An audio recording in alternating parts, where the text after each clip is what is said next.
বারবার বেফাঁস মন্তব্যের জেরে বিপাকে হুমায়ুন কবির। বহুবার প্রকাশ্যে মন্তব্য করে এবার বিপাকে ভরতপুরের তৃণমূল বিধায়ক হুমায়ুন কবির। সপ্তাহখানেক আগেই বলেছিলেন রাজ্যে একজন ফুল টাইম পুলিশ মন্ত্রী চাই। এবার তাকেই শোকজ করল তৃণমূল কংগ্রেসের পরিষদীয় শৃঙ্খলা ভঙ্গ কমিটি। 3 দিনের মধ্যে ওই শোকজের জবাব দিতে হবে হুমায়ুনকে। তৃণমূলের জাতীয় কর্মসমিতির বৈঠকে শৃঙ্খলা ভঙ্গ কমিটিকে ভেঙে 3 ভাগ করে দেন মমতা বন্দ্যোপাধ্যায়।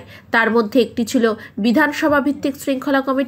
ওই কমিটিতে রয়েছেন ববি হাকিম, অরূপ বিশ্বাস, দেবাশিস কুমার, শোভনদেব চট্টোপাধ্যায় ও চন্দ্রিমা ভট্টাচার্য। আজ বিধানসভায় তার ঘরে কমিটির অন্যান্য সদস্যদের নিয়ে বৈঠক করেন শোভনদেব চট্টোপাধ্যায়। সেই বৈঠকে হুমায়ুন কবিরকে শোকজের সিদ্ধান্ত হয়েছে। সেই চিঠি যাচ্ছে ভরতপুরের বিধায়কের কাছে। চিঠিতে লেখা হয়েছে, বারবার যেভাবে শৃঙ্খলা ভেঙে মন্তব্য করা হচ্ছে, সেখানে দলের ভাবমূর্তি নষ্ট হচ্ছে। কেন ওই কাজ তিনি করছেন তার জবাব দিতে হবে। চিঠি হাতে পাওয়ার পর 3 দিনের মধ্যে এই জবাব তাকে দিতে হবে। এদিকে হুমায়ুন কবির জানিয়েছেন, শোকজ করার পূর্ণ অধিকার রয়েছে দলের। শোকজের চিঠি হাতে পেলেই জবাব দেওয়া হবে। যেসব পয়েন্টে শোকজ করা হয়েছে তার জবাব যথাযথ সময়েই দেব। উল্লেখ্য, গত 18 নভেম্বর হুমায়ুন কবির বলেন, রাজ্যের যে মন্ত্রিসভা রয়েছে তা মুখ্যমন্ত্রীর নেতৃত্বেই চলুক। আগামী নির্বাচন আমরা মুখ্যমন্ত্রী অভিষেক বন্দ্যোপাধ্যায়ের নেতৃত্বেই লড়াই করব। চতুর্থবারের জন্য ফের মমতা বন্দ্যোপাধ্যায় মুখ্যমন্ত্রী হোক, কিন্তু তার ডেপুটি হিসাবে অভিষেক বন্দ্যোপাধ্যায়ের অভিষেক হওয়ার দাবি আমি রাখছি। সেই সঙ্গে পুলিশ মন্ত্রী হিসাবে অভিষেক বন্দ্যোপাধ্যায়কে চেয়েছি। ওই মন্তব্যে সপ্তাহখানেক আগেই হুমায়ুন মন্তব্য করেছিলেন, অভিষেক বন্দ্যোপাধ্যায়কে উপমুখ্যমন্ত্রী করা হোক।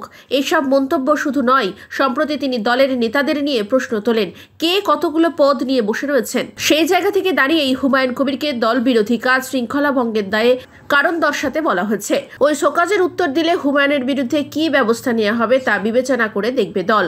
অন্যদিকে তিনি যদি জবাব না দেন তাহলে মমতা বন্দ্যোপাধ্যায়ের নির্দেশ মেনেই তাকে সাসপেন্ড করা হতে পারে। অধিকার আছে ডিসিপ্লিনারি কমিটি আমাকে শোকজ করলে আমি তার যথাযথ উত্তর সময় মতো দিই।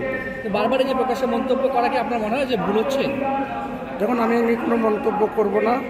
দল ডিসিপ্লিনারি কমিটি তাদের অধিকার রয়েছে, তাদের অধিকার প্রয়োগ করে আমাকে যেসব পয়েন্টে শোকজ করছেন আমি যথাযথ সময়ে তেনাদের সম্মান জানিয়েই আমি শোকজের উত্তর